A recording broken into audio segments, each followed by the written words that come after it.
நம் ஆண்டவர் இயேசு கிறிஸ்துவின் நாமத்தினால் மகிழ்ச்சியும் சமாதானமும் நம் அனைவரோடும் இருப்பதாக. எபிரேயர் 4:12-16 முடிய.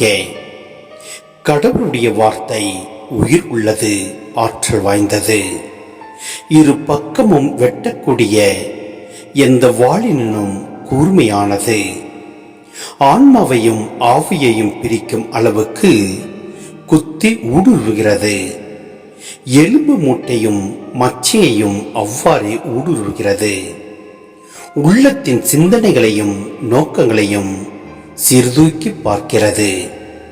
படைப்பு எதுவும் கடவுளுடைய பார்வைக்கு மறைவாயில்லை. அவருடைய கண்களுக்கு முன் அனைத்தும் மறைவின்றி வெளிப்படையாய் இருக்கின்றன. நாம் அவருக்கே கணக்கு கொடுக்க வேண்டும். எனவே வானங்களை கடந்து சென்ற இறை மகனாகிய இயேசுவை நாம் தனிப்பெரும் தலைமை குருவாக கொண்டுள்ளதால் நாம் அறிக்கையிடுவதை விடாது பற்றி கொள்வோமாக. ஏனெனில் நம் தலைமை குரு நம்முடைய வலுவின்மையை கண்டு இரக்கம் காட்ட இயலாதவர் அல்ல.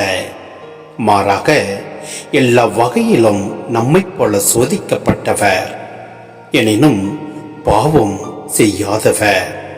எனவே நாம் இரக்கத்தை பெறவும் ஏற்ற வேளையில் உதவக்கூடிய அருளை கண்டடையவும் அருள் நிறைந்த இறை அரியணையை துணிவுடன் அணுகி செல்வோமாக. சிந்தனை.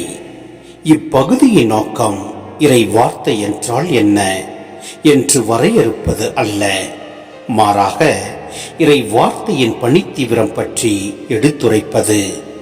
அதாவது இறை வார்த்தையானவர் என்ன செய்கிறார், எப்படி செயல்படுகிறார் என்பதை சுட்டி காட்டுவது. கடவுளின் வார்த்தை உயிர் உள்ளது. ஆம், நம் அன்றாட வாழ்வோடு தொடர்பு கொண்டு நம்மை ஏற்கும் சக்தியாக அது மாறுகிறது. ஆற்றல் மிக்கது. ஆம், இறை வார்த்தையோடு தொடர்பு கொள்கிறவர்கள் உறுதியாக செயல்படுகிறார்கள். கூர்மையானது. இறை வார்த்தையானது இதயத்தை, எண்ணங்களை, மனதை கிழித்து நன்மையை தீமையிலிருந்து பிரித்தெடுக்கிறது. வார்த்தையானவரின் பார்வைக்கு எதுவும் தப்புவதில்லை.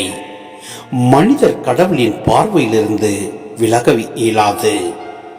இயேசுவே தனிப்பெரும் தலைமை குரு என்று அறிக்கையிடுகிறது இப்பகுதி. கிறிஸ்து எல்லா வகையிலும் நம்மைப் போலவே சோதிக்கப்பட்டவர். கிறிஸ்துவ நம்பிக்கையில் இறைவனின் மாபெரும் புரட்சி இது.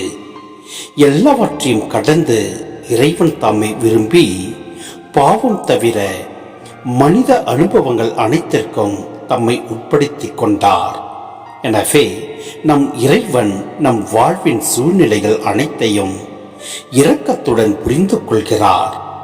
நமக்கு முன் அவரே இந்த பாதையில் நடந்ததால் நமக்கு துணை புரிகிறார். எனவே நாம் எதை குறித்தும் கவலை கொள்ளாமல் நம் ஆண்டவரிடத்தில் நம் கவலைகளை எல்லாம் விட்டுவிடுவோம். எல்லாம் அல்ல இறைவன் நம்மை நிறைவாய் ஆசீர்வதிப்பார். ஆமென்.